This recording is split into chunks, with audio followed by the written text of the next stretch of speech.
And it's the last Goetia demon or spirit, the 72nd spirit of the Goetia Andromalius this week. And then we'll just go on to something new, something different. Okay, so let's do that. Welcome to my channel.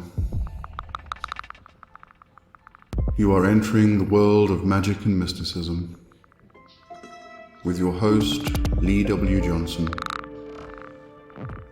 Keep the lights on and help improve the channel by becoming a supporter for just $2.99 per month. Hit the join button.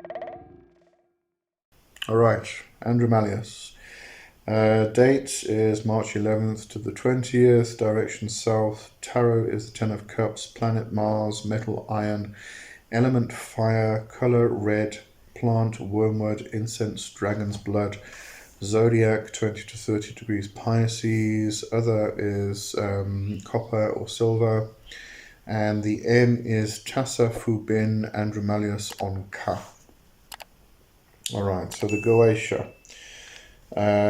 Appearing in the form of a man holding a great serpent in his hand.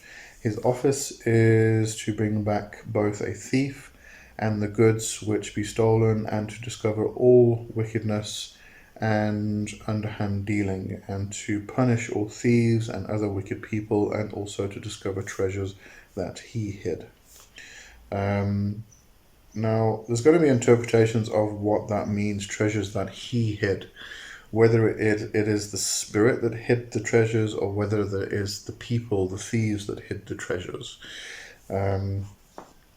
So you may need to go and talk to Andromalius about that and find out what he actually means. This is a great spirit for, definitely for finding thieves, bringing back stolen items, and all such things.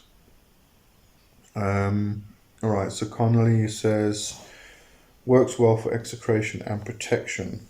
Invoke him as a ward in your house, in your home, to protect against theft or harm against you by any other people. Wear his Daemon when going out alone or going to dangerous places. I've been asked in the past which Goetia spirits are good for protective work, for protecting you, for warding and things like that. And it actually doesn't come up that often. In fact, as far as warding and protection goes, there's only really two in the Goetia. But it has been mentioned in interpretations by various people. And one is Andromalius, the other one is Sabnog. Sabnog is good to ward your home and also your astral temple. So, if you are looking specifically for a spirit that will help with protection and warding, then from the Goetia itself, then Andromalius and Sabnog are the two you would probably mostly look at.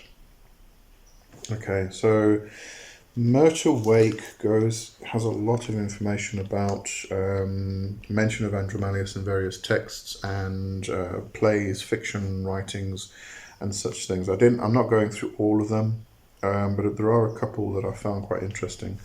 Gives an interesting mention of a piece by Teresa Burns appearing in the Journal of the Western Mystery Tradition, number 26, volume 3.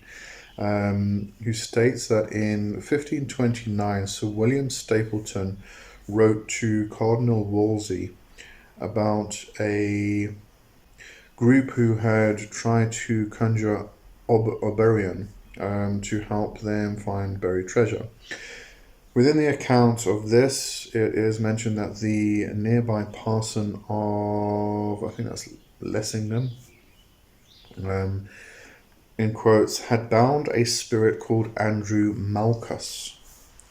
Although it's actually spelled Andrew as in the modern name Andrew, Andrew, and then Malchus is Malchus.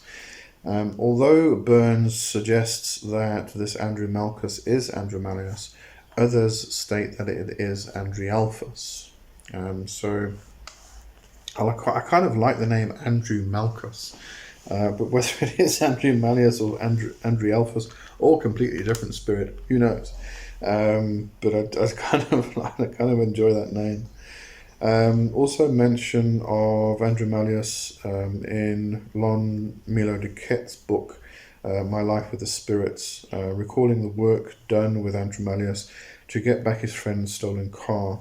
He noted that Andromalius was easy to work with, whereas Murta adds that you should not be a thief or criminal yourself if you're going to work with Andromalius for obvious reasons. If you haven't read Lon Milo Duquette's book, My Life with the Spirits, definitely read it. It's a great read. Duquette definitely has a good sense of humour, especially in his writing. And a lot of good information in there as well. Alright, the Goetia ritual says man holding regarding the symbolism of man holding a great serpent. A trope for his chthonic powers, the manifestation of force at any level, a source of all potentialities, both material and spiritual, and closely associated with both life and death. Alright, and that's that. That's the end of the Goetia, the spirits of the Goetia. So what we're going to do, what I'll do next week, because it's the end of the month, I think it's the last Saturday of the month, I'll just do a recap and review of things specifically regarding the Goetia, like where the correspondences come from and things like that. And then starting with the next month, what I'll do, I'll start going through some other spirits.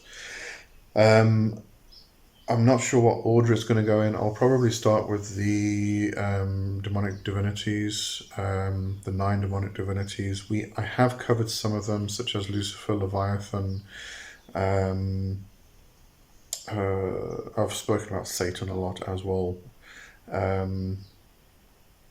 think that was it. But I've spoken about those in other videos, not on Demon of the Week, but in other places.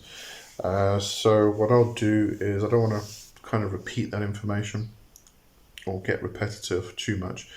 So what I'll do, I'll just cover the other 9 demonic divinities, and then I'll start going on to others such as Lilith, Samael, Naama, etc., etc., etc. There's lots and lots and lots to go through. So we'll definitely be continuing this for a long period of time.